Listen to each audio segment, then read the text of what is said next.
ये कहानी है प्रतिभा की, जिसे खाना बनाना बहुत ही ज्यादा पसंद था। वो हर दिन अपने परिवार के लिए विभिन्न प्रकार के व्यंजन बनाया करती थी। प्रतिभा के परिवार में उसका पति देवेश, उसका बेटा प्रतीक और बेटी स्नेहा थी। प्रतिभा के हाथ के खाने के सभी कायल थे, सिवाय उसके बच्चों के, जो बढ़ती उम्र के साथ खाने पीने में लापरवाही करने लगे थे। उन्हें समझाते हुए, प्रतीक, स्नेहा, मैं तुम दोनों के खाने को लेकर आना पानी से बहुत परेशान हो गई हूँ। आखिर क्या कमी थी आज के पालक पनीर में? अरे माँ, आज हमारे दोस्त का बर्थडे था, इसलिए हमने बाहरी बर्गर खा लिया था। और फिर हम तो भूल ही गए कि आपने हमें टिफिन दिया था। तुम दोनों के सारे नखरे जानती हूँ मैं। 1 हफ्ते से ज्यादा दिन गुजर चुके हैं तुम दोनों के यही बहाने सुनते सुनते। खाना बर्बाद करना कोई अच्छी आदत थोड़ी ही है। अरे अब छोड़ो भी प्रतिभा, बच्चे ही है, थोड़े नखरे तो करेंगे ही। दोनों बच्चे तुरंत ही जाकर देवेश के गले लग जाते हैं। प्रतिभा अपने पति के इस लापरवाही और दुलार के सामने हार जाती थी। बच्चे भी देवेश के बल पर अपनी मनमानी कर लिया करते थे, लेकिन हद तो तब हो गई जब एक दिन दोनों ने प्रतिभा ने बनाए हुए पराठे कुत्तों को खिला दिए, और ये सब प्रतिभा ने देख लिया। उनके घर आने पर वो उन्हें डांट ही रही थी कि तभी प्रतीक गुस्से में आकर, माँ, आपके हाथों में ना अब वो स्वाद ही नहीं है जो पहले हुआ करता था। हम ये रोज का पकाऊ खाना खाकर थक गए हैं। हाँ माँ, भैया सही कह रहे हैं। हमने कोशिश की थी समझने की, पर ऐसे लगता है कि आपके हाथों का जादू कहीं खो गया है। इतना कहकर दोनों बच्चे अपने अपने कमरे में चले गए। प्रतिभा ने एक लंबी सांस ली और वो खुद से, इनके लिए जितना भी करूं कम ही रहेगा।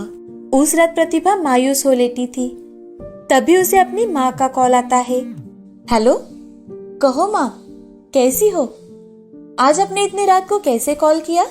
बेटी, जल्दी यहाँ आ जा, तेरे पापा को बहुत बुरी तरह से चोट लगी है। अपनी माँ की बातें सुनकर प्रतिभा चौंक गई। क्या क्या हुआ है पापा को? मैं कल सुबह ही वहाँ आती हूँ। प्रतिभा के पिताजी का हाथ फ्रैक्चर हो गया था और उसकी माँ अकेले घबरा रही थी। प्रतिभा ने ये सारी बातें देवेश को बताई और अपने मायके के लिए निकल गई। वहाँ जाकर उसने देखा तो उसके पिताजी बुरी तरह से जख्मी हुए थे। पापा, मैंने आपसे कितनी बार कहा है, अपने सेहत का ख्याल रखिए, जरूरत से ज्यादा मेहनत मत कीजिए, पर आप है जो मेरी एक बात नहीं सुनते। अरे बेटा, इसी बहाने तू हमसे मिलने तो आ गई, नहीं तो गृहस्थी छोड़ के मजाल है तो कहीं जाए। और बता, दामाद जी और बच्चे कैसे हैं? मायूसी बच्ची बनी प्रतिभा ने अपने मन की सारी बात अपने पिताजी को बता दी। तभी उसकी माँ उसकी मनपसंद गुड़ वाली चाय लेकर आई।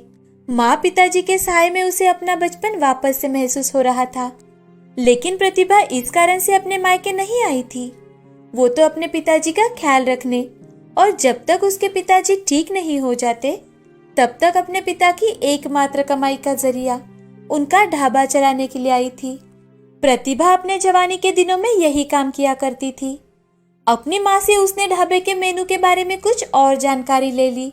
माँ, सच कहूँ तो ढाबे के मेनू से मुझे नहीं लगता कि बच्चों और युवाओं में इस मेनू को लेकर कोई दिलचस्पी है। हमारे पुराने ग्राहक भले ही आ रहे हैं, तो तू ही बता हमें क्या करना चाहिए। प्रतिभा और उसकी माँ सोचने लगी। तभी उसे अपने बच्चों की कई बातें याद आ गई, पर इस बार मायूस होने के बजाय उसे एक आइडिया आया। माँ, मिल गया आइडिया।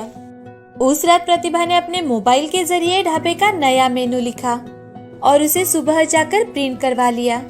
अगले कुछ ही दिनों में उसने युवाओं को आकर्षित करने के लिए ढाबे को थोड़ा रेनोवेट किया और फिर अपना ढाबा शुरू किया और अपने नए मेनू के प्रचार में लग गई। आइए आइए, बच्चे बूढ़े और सभी जवान, सभी के लिए एक से एक पकवान। उसके प्रचार की कला और ढाबे का बदला रूप, ये सभी देखकर प्रतिभा ने बहुत से युवा युवतियों को अपनी ओर खींच लिया। छोटे छोटे बच्चे अपने माँ पिताजी को खींचकर ढाबे पर ले जा रहे थे, और ले भी क्यों न जाए, नूडल्स के विभिन्न व्यंजन जो मेनू में दिखाए गए थे। वो जानती थी आज के पीढ़ी को चटपटा और मसालेदार व्यंजन ही ज्यादा पसंद होता है। काकी, क्या आपके पास एग नूडल्स मिलेंगे? जरूर बेटा, ये स्वाद और सेहत दोनों के लिए जबरदस्त है। प्रतिभा के खुश मिजाजी को देखकर लोगों को उनके बचपन की याद आ गई। प्रतिभा के egg noodles, veg noodles, Manchurian noodles और चिकन नूडल्स ने सभी के मुंह में पानी ला दिया था। ढाबे के पुराने ग्राहक भी इन लजीज व्यंजनों के नाम सुन उसे आजमाने के लिए ढाबे पर आ जाते थे। प्रतिभा बेटा, तेरी काकी से छुप के आया हूँ। तेरे हाथ के चिकन नूडल्स तो खिला दे। अभी ले आई काका। ढाबे पर प्रतिभा बहुत अच्छी कमाई कर रही थी। ये देखकर उसके पिताजी भी चैन की सांस ले पा रहे थे। उसका ढाबा सभी और मशहूर हो गया था और प्रतिभा को अपने अंदर की खुशी वापस महसूस होने लगी थी। फिर एक दिन उसके ढाबे पर कुछ ऐसे ग्राहक आ गए जिन्हें देखने की प्रतिभा ने कभी कल्पना भी नहीं की थी। उसके बच्चे प्रतीक और स्नेहा। हम सलाद नूडल्स लेंगे, वो भी सूप के साथ। प्रतिभा ने नूडल्स बनाए और उसे प्रतीक और स्नेहा के टेबल पर परोसा। नूडल्स खाने के बाद स्नेहा की आंखें नम हो गई। माँ, ये बहुत ही स्वादिष्ट है। हमें माफ कर दो माँ। नूडल्स वेजिटेबल के साथ अच्छी तरह घुल गए हैं। ये टेस्ट कहीं और नहीं मिल सकता माँ। हम आपके हाथ के जादू को लेकर कितना गलत थे। मुझे खुशी है कि आप लोगों को ये पसंद आया। प्रतिभा धन्यवाद कह के वहाँ से चली जाती है। शाम के समय ढाबा बंद करके वो घर जाती है, जहाँ उसके पिताजी प्रतीक और स्नेहा के साथ बैठे थे। अरे बेटी, आ गई। उम्मीद है दिन अच्छा गया होगा। हाँ पापा, दिन तो बहुत अच्छे से गया। आपने दवाई ली? नहीं ली तो मैं अभी दे देती हूँ। प्रतिभा, बच्चों को नजरअंदाज मत कर। दामाद जी ने बताया इन्होंने तेरे बिना बहुत तकलीफ झेली है। ये तुझसे माफी मांगना चाहते हैं। माँ, इससे पहले आप कुछ कहे, हम अपनी गलती मानना चाहते हैं। आपका कहा ना मानने का ये असर हुआ कि मुझे और स्नेहा दोनों को पेट में इन्फेक्शन हो गया था। माँ, बहुत दिनों से आपकी याद भी आ रही थी, इसलिए हमने सोचा आपको ढाबे पर ही मिल ले। माँ, क्या आप हमसे सही में बात नहीं करेंगी? प्रतिभा बिना कुछ कहे अंदर चली जाती है और कुछ देर बाद दाल, चावल और सब्जी लेकर बाहर आती है। खाना खा लो और आराम कर लो, सफर ने थका दिया होगा। अब दोनों बच्चे प्रतिभा के गले लग गए और प्रतिभा भी भावुक हो गई। माँ, हमें एक और मौका दे दीजिए। अब हम खाने में बिल्कुल आनाकानी नहीं करेंगे। एकदम पक्का वादा है माँ। प्रतिभा मुस्कुराई और उसने दोनों को गले लगाकर उन्हें माफ भी कर दिया। कुछ हफ्ते बाद वो अपने ससुराल चली जाती है। अब ढाबे पर उसके माँ पिताजी काम करने लगे, वो भी प्रतिभा के बनाए गए मेनू के साथ। यहाँ प्रतिभा ने भी तय कर लिया था कि वो समय मिलने पर अपने पिताजी के ढाबे पर काम करने जाती रहेगी और इस तरह नूडल के ढाबे के बदौलत प्रतिभा ने अपनी खोई हुई खुशी और बच्चों का सम्मान दोनों को जीत लिया। हम अगर किसी चीज में रुचि रखते हैं और उसके लिए मेहनत करते हैं तो हमें सफल होने के लिए कोई नहीं रोक सकता। तुम पेड़, मैं शाखा, तुम बिन मैं अभागा, ये बताने वाली ये कथा है दोनों माँ बेटे की। हरिहरपुर नाम के गांव में चंपा नाम की एक औरत अपने बेटे सुमित के साथ रहती थी। चंपा बहुत ही मेहनती और खुशमिजाज औरत थी। उसने अपने बेटे की परवरिश अकेले ही की थी। उसकी हर ख्वाहिश अपनी मानकर उसने पूरी की थी। लेकिन सुमित अपनी पढ़ाई पूरी हो जाने के बाद भी नौकरी ढूंढने के बजाय घर पर ही रहता था। गांव के चौराहे पर जाकर बैठने लगा था तो उसे कुछ बुरे लोगों की संगत लग गई। चंपा उसे हर रोज समझाती, उसे अच्छी नौकरी ढूंढने के लिए कहती, लेकिन उसकी बुरी संगत के कारण अब सुमित कभी कभी शराब भी पीकर आने लगा था। एक दिन रात के समय सुमित नशे की हालत में घर आता है तो उसे देख चंपा उसे डांट लगाते हुए, सुमित, ये कोई घर आने का वक्त है? मैं तुमसे बात कर रही हूँ बेटा। अरे माँ, अब चुप भी करो, घर पर आते ही शुरू हो जाती हो तुम। सुमित, आज तू ऐसा दिख रहा है जैसे कहीं कीचड़ में होली खेल कर आया हो। अरे थोड़ी तो शर्म किया करो। सुमित अपनी माँ की इतनी सी बात पर नाराज हो गया और वो अपनी माँ से, माँ, आपको कितनी बार कहा है कि एक ही बात बार बार बोलकर मुझ पर इमोशनल अत्याचार करना बंद करो। अगर तुम्हें इतना ही लगता है ना माँ, तो मुझे कुछ पैसे दे दो, उससे मैं कुछ काम धंधा शुरू कर दूंगा। हाँ रे मेरे नालायक बेटे, खुद तो शराब पीता है और दूसरों को सलाह देता है। मेरे दिए हुए पैसे भी तो शराब में ही उड़ाएगा। तुम्हारे सारे पैसे मैं तुम्हें सूद सहित वापस कर दूंगा माँ। वाह रे मेरे बेटे वाह।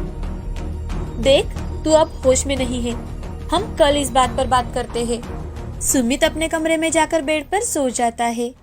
सुमित की सारी बातें चंपा के मन को बहुत चुभती है, लेकिन आज चंपा ने मन ही मन ठान ली थी कि वो सुमित को सही रास्ते पर लेकर आएगी, उसे सबक सिखाकर ही रहेगी।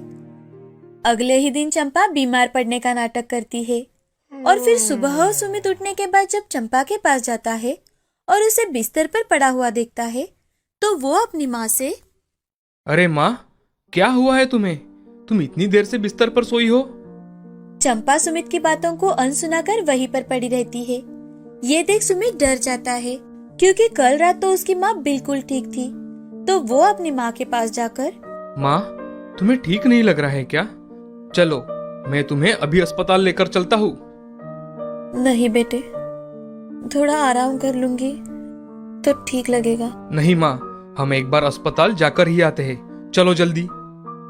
अरे नहीं नहीं बेटा, तू सिर्फ मेरे लिए एक ग्लास गर्म पानी लेकर आ। सुमित जल्दी से किचन में जाता है और पानी गर्म कर वो ग्लास में डालकर लेकर आता है और अपनी माँ से, ये लो माँ।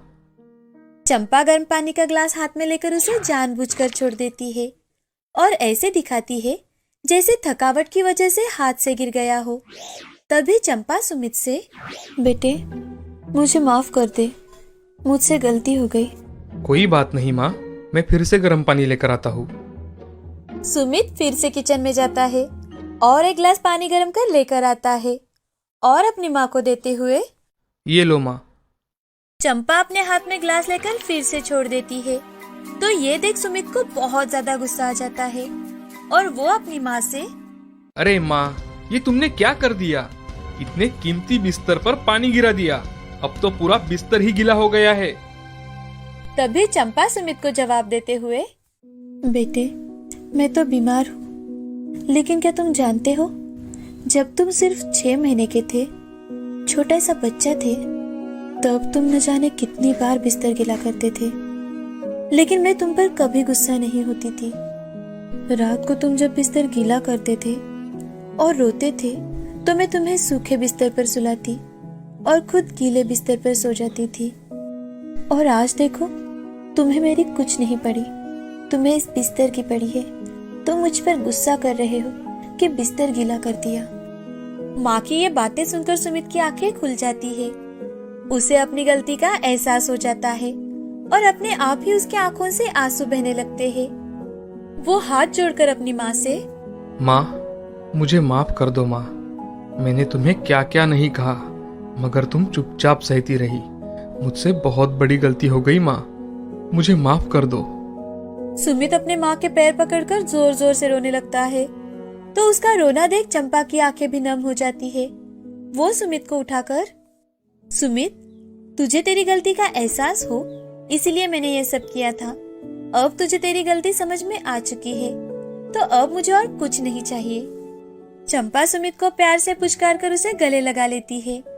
चंपा ने सुमित को माफ कर दिया था, लेकिन आज की घटी घटना के कारण सुमित को अपनी गलती का एहसास हो चुका था। उसने शराब को हाथ भी ना लगाने का वचन अपनी माँ को दिया था। इतना ही नहीं, अब सुमित ने कई जगहों पर इंटरव्यू दिया था और उसे अच्छी नौकरी भी लग जाती है। अपने बेटे में बदलाव देख चंपा बहुत ज्यादा खुश थी और खुशी से अपना जीवन अपने बेटे के साथ व्यतीत कर रही थी। इस प्रकार चंपा ने अपने बेटे को अच्छी जिंदगी जीने का सबक सिखाया। इस कहानी से हमें ये सीख मिलती है कि हमेशा अपने बड़ों का आदर करो और अच्छे विचारों पर चलने का प्रयास करो।